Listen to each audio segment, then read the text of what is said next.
Erega mwananje ubwenge n'ubuhinga ni ngirakamaro.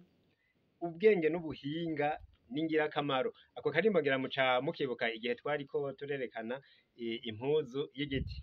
Uyu munsi rero turaba iki gikoresho co hambere, igikoresho co hambere ku batakizi kitwa igisabo.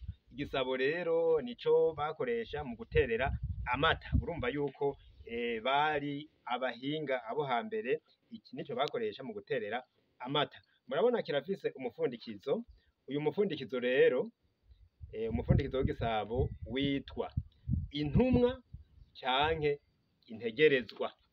Abafise ico banyunganira ngaho murahawe ikaze. Twaravuze yuko amayagwa y'ikirundi ni menshi, hariho wobuzi irindi zina cyangwa ukavuga uti ryari kuvugwa gutya. Nuko rero uyu munsi rero tugira turabe imyibutsa yafatira ku gisabo. Umwibutsa wa mbere uvuga uti ntawutera ibuye aho yateretse igisabo.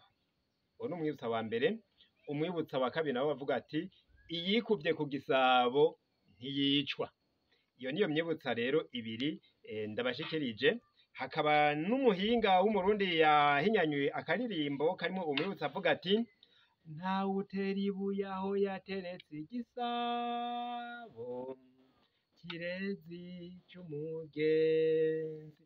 Ako karirimbo abarundi benshi baragakunze, muca mukibuka. Igisabo rero yavuga kikaba ari iki. Ndabasezeye mwese rero mvuga nti tugire amahoro, tuzobonane mu bindi biganiro vyo hanyuma. Murakoze.